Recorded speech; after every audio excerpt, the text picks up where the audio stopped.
Is VR fitness worth it or just a waste of time? Well, I recently worked out in VR for over a year, and I absolutely loved reading the comments of people who use VR to shred a large number of pounds, get in the shape of their life, and transform themselves for the better. But there were also those that said I wasted my time and imagine if I just worked out properly. So let's unpack the current state of VR workouts, the pros and cons, and help you answer if VR fitness is worth investing in. I asked what you think the biggest benefit of VR workouts is, and you answered forming an exercise habit. And I could not agree more with this one. Once you've completed daily VR workouts for a few months, it becomes part of your identity. You're no longer just a gamer, you're a fit gamer. And this keystone habit has such a positive effect on your life. From drinking more water, to getting better sleep, to better diet choices. And the dream is that you build up a base level of fitness and then start incorporating some real world workouts to round out your routine, especially resistance training and maybe going outside and getting some sunlight. And while I'm sure many people could form this keystone habit with traditional workouts, I never could. And I wish I had more photos, but I never really documented my 20s. All I know is that nothing really changed other than my hairline. Sure, I might get motivated for a short period of time, but then I would resubscribe to World of Warcraft and not leave my house for a month. But the ADHD in me just found VR workouts so rewarding, and even days I didn't feel motivated, surely I could handle a few tracks of Beat Saber,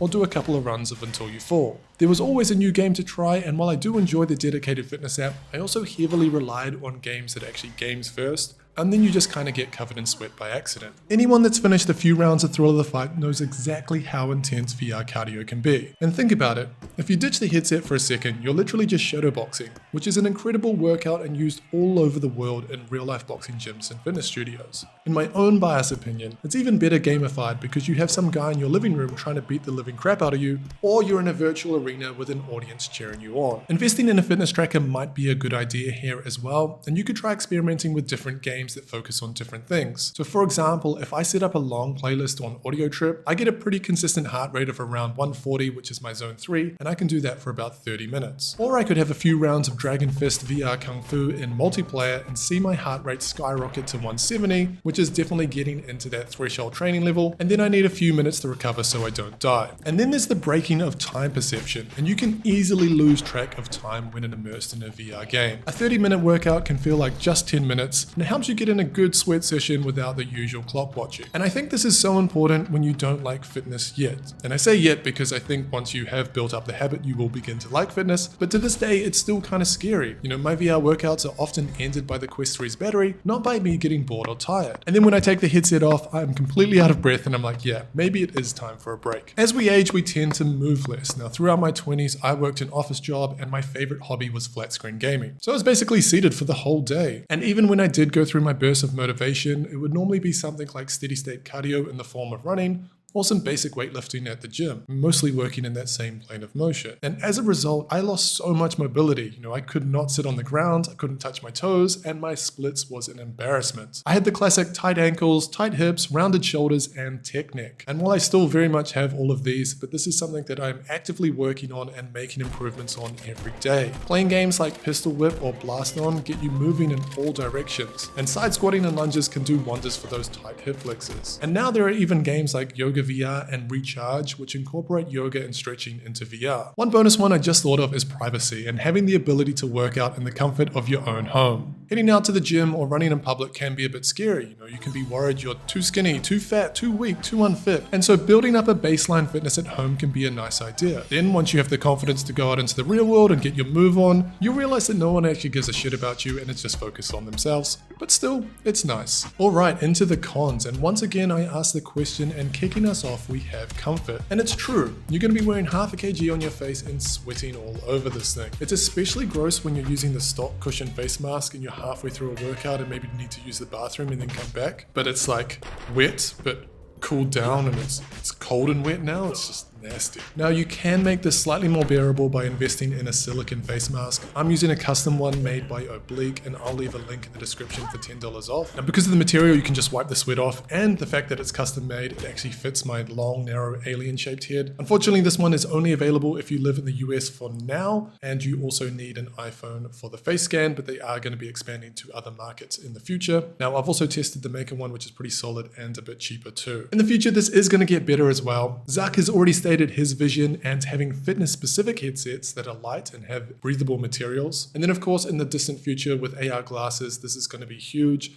be able to do things like yoga in the park, or, have your running metrics up so you don't have to look at your watch. The lack of resistance training was definitely my biggest gripe with VR fitness, and this is what got me started into basic calisthenic movements and was one of the first things I added to my VR workout routine. But yes, the vast majority of VR fitness is cardio based. Like sure, there's some bodyweight lunges and squats, but for the most part, you'll be shadowboxing, sword fighting, or playing some VR rhythm games. Well, that's until now, because recently I got started with XR Workout. They incorporate some pretty cool things like push-ups, burpees, chair dips, and wall squats into their mixed reality workouts. And I think we all saw that video by Chris Overmary with the guy working out in VR to save cats. So these guys are really pushing the boundaries of what's possible in VR and XR workouts. Now, I'm also working on building something. Basically, it's this sort of resistance device thing. I got one custom made and I'm going to make a few changes to it. But once I've done the first few rounds of testing, I will be looking for player feedback myself. So if this is of interest, make sure to subscribe. And cost, yes. And specifically for VR fitness right now, I probably recommend the Quest 3. Then you're going to want to throw in a silicone face cover and an elite strap. Then there's normally a monthly subscriptions associated with dedicated fitness apps, or you might want to build up a solid VR library so you always have something to play. So yeah. It's not cheap, but I will say that investing in health and fitness is one of the best investments you can make. And if you are on a massive budget, you could look into the Pico 4 or Quest 2 or wait for the Quest 3 Lite. But I do highly recommend being in that standalone space if you are serious about VR fitness. The content library for this use case is just so much better than PCVR or PSVR 2, and you've still got wireless PCVR as an option. And the last con that I can think of is injuries. Now, one of the biggest pros is that you lose track of time, and it can even sort of mask pain perception. But I've been filming myself in VR for almost 2 years now, and a lot of the time I look back through that footage, especially towards the end of my workout, and my form has just completely gone out the window. Like, it's bad. So definitely take care of yourself here. Start slow and add intensity over time as your body can cope with more and more work. So, is VR worth it? Well, if you're looking for peak athletic performance and to build a lot of muscle, then yeah, it's probably not going to do that. There's a reason pro athletes and bodybuilders don't have a 30-minute session of Beat Saber in their programs, other than buff dudes, but they're legends. Now, for the vast majority of us, we just need to find something that keeps us moving, we enjoy, and that we can do every day. And then don't eat shit, drink some water, and go to bed on time. And I think if you're someone like me that has a very strong affinity and maybe borderline addiction to video games, then this can be a very powerful tool to form that fitness habit. So yeah, for me, it's more than worth it. And here are some of my favorite sports games to get you started. Thanks for watching, see you next time.